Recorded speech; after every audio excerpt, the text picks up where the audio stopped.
আমি ডিভোর্সি তকমা গায়ে লাগাবো না বলে 5 বছরের সংসার ফেলে রাতের আধারে পালিয়েছিলাম। তখন সবেমাত্র আমার ডক্টরি ক্যারিয়ার শুরু হয়েছে। লোকে ভালো ডক্টর হিসেবে আমাকে চিনতে শুরু করেছে। আমার চেম্বারের বাইরে লোকের ভিড় জমতে শুরু করেছে। ঠিক তখনই জীবনের সবচেয়ে বাজে আর হঠকারী সিদ্ধান্ত নিতে হয়েছিল আমায়। যে আমি স্বামী সংসার ছেড়ে দূরে যাব না বলে বিসিএস এর চেষ্টা করিনি কখনো, সেই আমাকেই কিনা প্রিয়তম স্বামী আর সংসার ফেলে পালাতে হয়েছিল। এজন্য হয়তো বলে জীবনে কোনো কিছু স্থির না, বরং সর্বদা পরিবর্তনশীল।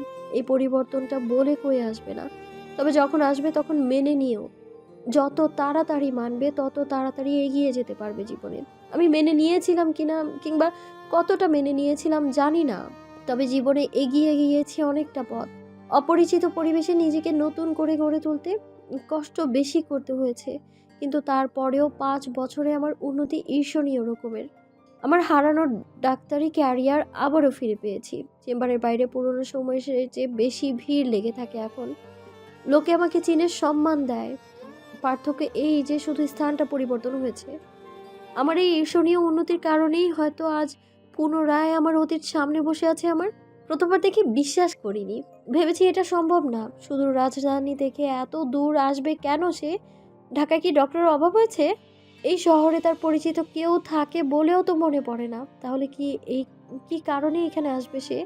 এইসব ভেবে ভেতরে ভেতরে ভীষণ চমকে যাওয়ায় আমি নিজেকে সামলে নিয়ে চোখের চশমাটা আরেকটু এঁটে নিয়ে প্যাডে কলম ধরে প্রশ্ন করি, নাম? মনোয়ারা আজিম। নাম শুনে 2 সেকেন্ডের জন্য কলম থেমে গেল। নিজেকে প্রবোধ দিয়ে আবারও জানতে চাইলাম, বয়স? 56। কি সমস্যা আপনার? সমস্যাটা বলুন। পেটে ব্যথা, খুব ব্যথা করে।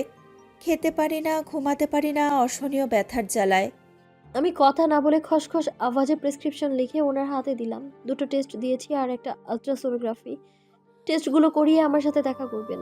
উনি প্রেসক্রিপশন হাতে ধরে আমার দিকে তাকালো পূর্ণ দৃষ্টিতে। আমার অস্বস্তি হচ্ছিল বলে বারবার নজর ঘুরিয়ে নিচ্ছি, কিন্তু ওনার দৃষ্টি স্থির। ব্যস্ততার ভান করে নিজেকে লুকিয়ে নিতে চাইছি, কিন্তু সফল হতে পারলাম না। হঠাৎ তিনি আমার দিকে ঝুঁকে এলো। তুমি কি ভেবেছো আমি তোমাকে চিনতে পারবো না? আমি চমকে উঠে জানতে চাইলাম, মানে কি বলতে চাইছেন আপনি? কে আপনি? এরকম উল্টাপাল্টা বকছেন কেন আপনি? হাসলেন উনি। আমি কে তা তুমি খুব ভালো মতোই জানো। আমাকে চিনতে কোনো ভুল হয়নি তোমার।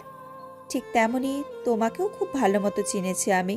তুমি কি ভেবেছো আমি হুট করে এসেছি, তারপর তোমার সাথে কাকতালীয়ভাবে দেখা হলো?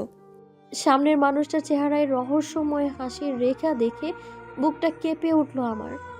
এত দিন বাদে আমার কাছে কি চায় মানুষটা? আমি তো অতীত ছেড়ে এসেছি সেই কবেই। তাদের সুখের পথে অন্তরায় না হয়ে আমি আড়াল বেছে নিয়েছি। তবুও কেন আমার পিছু নিয়েছেন? আমি কিছু বলছি না দেখে উনি সোজা হয়ে বসলেন। জানো, অনেকদিন ধরে খুঁজেছি তোমাকে। শেষ পর্যন্ত হাল ছেড়ে দিয়ে ভেবেছিলাম তুমি হয়তো বিদেশে চলে গেছো।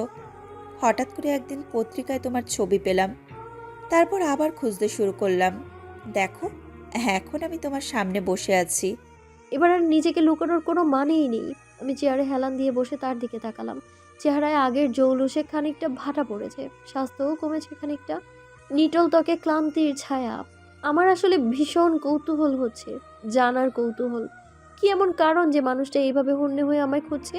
যেসব মানুষদের কারণে আমি আমার সাজানো গোছানো জীবন ছেড়ে পালিয়েছিলাম, সেই সব মানুষের একজন 5 বছর পরে আমাকে খুঁজে বের করেছে। কেন? আমি মুচকি হেসে জানতে চাইলাম, হঠাৎ করে আপনার মনে আমার প্রতি এত প্রেম জেগে উঠলো যে? আমি তো কোনো কালেই আপনার পছন্দ ছিলাম না। উনি নিঃশব্দে হাসলো। কারণটা জানাবো বলেই তো এলাম তোমার কাছে। তোমার বাসা কি কাছাকাছি? কেন? আমি সন্দিহান নজরে তার দিকে তাকিয়ে। উনি এবার মিষ্টি করে হাসলো। ঢাকা থেকে সারা রাত জার্নি করে এসেছি। তারপর সারাদিন তোমার অপেক্ষায় হাসপাতালের রিসেপশনে বসেছিলাম। এখন ভীষণ ক্লান্ত লাগছে। তোমার বাসায় বিশ্রাম নিতাম। কি নেবে না তোমার শাশুড়িকে তোমার বাসায়? আমার বিস্মিত হওয়া উচিত, কিন্তু হলাম না। বরং 5 বছর আগের চেনা মানুষটাকে দেখতে পেয়ে হাসি পেল আমার। প্রয়োজনে শত্রুকে আপন বানানোর স্বভাবটা ওনার যায়নি এখনো দেখেই হাসি পেয়ে গেল। আমি গম্ভীর হয়ে বলি, এখনো নিজেকে আমার শাশুড়ি ভাবছেন? উনি ভ্রুকুটি করে হাসলো। ভাববো না? আমার ছেলের সাথে তো তোমার ছাড়াছাড়ি হয়নি। সেই হিসাবে তুমি এখন আমার পুত্রবধূ বই কি। হেসে দিলাম আমি। পুত্রবধূ? এতদিন পরে এসে আমাকে পুত্রবধূ মনে হচ্ছে আপনার? কি দারুণ ব্যাপার!